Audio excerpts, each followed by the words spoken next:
So why is everyone talking about this projector? Is it because it's small, it's cheap, it's portable? Maybe all. I think because it looks like a minion. Hey guys, welcome back to my booth. Irfan here. If you're on social media, then there's a very high chance you've come across an ad for this specific yellow and white projector. Now, this is a $35 projector which you can power through a power bank and play media right from a flash drive or a memory card. Let's do a quick unboxing and then take it from there. If gadget reviews, DIY projects, and life hacks are your thing, then consider subscribing to my booth and turn on the bell notification so you don't miss out on any of the action. The box is just like the projector, yellow and white. On one side, you have a list of all the supported formats for video, audio, pictures, and text, and on the other side, you have a list of all the technical specs. Inside the box, we have the projector, a power adapter, an audio video cable, a remote controller, and a user manual. At first look, the projector looks nicely done. Strong and sturdy construction, does not have that cheap plastic feel. Decent finishing around the corners and ports. We have the projection lens over here on the front, next to which is the focus wheel, and next to the lens is a speaker. On the sides and back are a couple of vents and the ports. On the right side, we have a USB port to play stuff off your flash drive, portable hard disk, etc. An HDMI port to connect it to a PC, laptop. Here is the power supply port. Now, basically, this projector has two different versions. One comes with a built-in battery for which you have this on-off switch. Mine does not have a battery. It can be powered by the adapter supplied or through a power bank into this micro USB port on the back. It has a micro SD memory card slot below which we have the audio video cable jack. You can use this yellow, white, and red cable to connect it to your gaming console, DVD player, or a set-top box. And finally, a 3.5 mm audio jack for external headphones or speakers. And at the bottom is a standard quarter-inch screw hole to mount it onto a tripod. On the top, we have the power button, forward, backward, OK source, and one step back button. So basically, it can be completely controlled from here, but you have to get it from your chair for that, right? So here is the remote control, which has all the same functions and more. Now, ideally, one would use a projection screen, but if you don't have one like me, you can simply project it onto a plain white wall with a non-shiny surface or even a white board, but not a shiny or an uneven surface. It doesn't come out good. I'm going to power it on using the adapter first. I have a 220 volt supply where I live. You can select the adapter according to yours when you're buying the projector. Now simply press the power button on the projector or the remote control to fire it up. This is how it looks in normal lighting. And now the lights go out.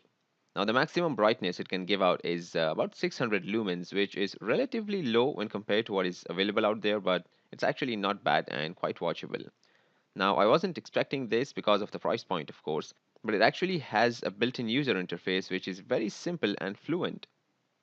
First things first, I'm going to select the source, which is a flash drive in this case. And then once you do that, you have four different tabs on the home screen: video, audio, picture, and text. Now the projector automatically sorts the media on the flash drive into four tabs. So basically, under the video tab, it will only show the videos in the flash drive and not the pictures, audio, and text, which actually makes it pretty easy to look for a specific file. Now it doesn't take a lot of time to notice that the picture is not sharp throughout the screen. You can see that this part of the screen is where the pixels are very sharp. And as you move away from it and towards the sides, they are not as sharp. And then at the corners, they are the least sharp with also a slight drop in brightness. Now to start with, I'm going to play a video clip which you usually find playing on televisions in electronic stores. It shows this because they are usually very high quality and colorful.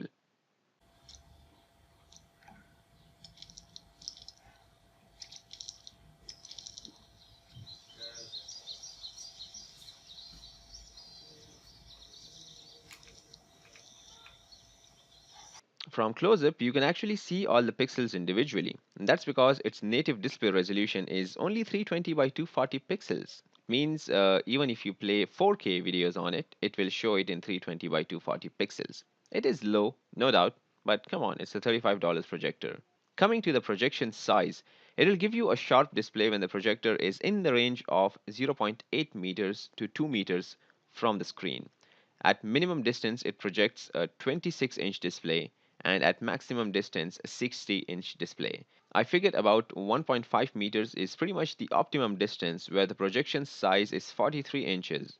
However, the closer the projector is to the screen, the brighter the display will be. So if you want a very bright display, you can move the projector closer to the screen, say about a meter, but that will bring down the total projection size, so you have to figure out that for yourself.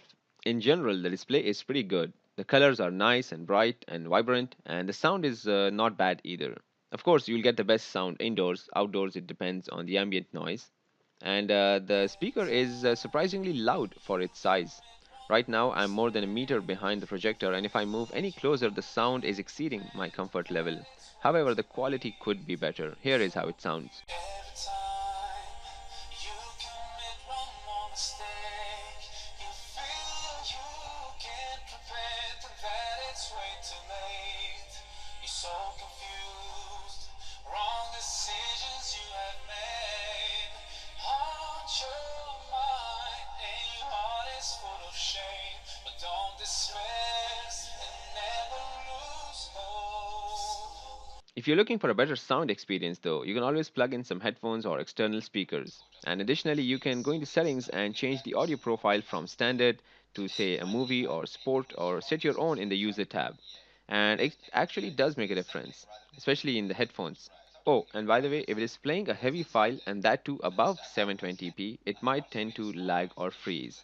So better to stick to a max of 720p cause as I mentioned earlier, it won't make a difference anyways, it's only displaying at 240p. Now earlier I said it can also be powered with a power bank, so let's try that out.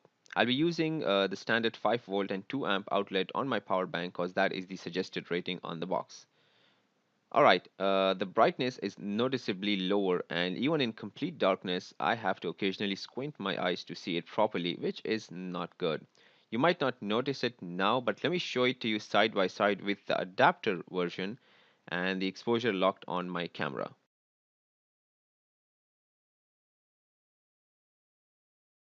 Now moving on from video, you can play only audio files as well. I highly doubt anyone would use that, but the option is there if you feel for it. Next is the pictures. If you press play, it will automatically start playing a slideshow of all the images present, even though I wanted to open that individual file. Finally, the text tab, it only reads txt files. And one neat thing it does is no matter what the font size was when you made the document, it will display it at one standard size, which is very readable with the projector. All these three files I loaded onto the USB had a different font size, but they all show the same here.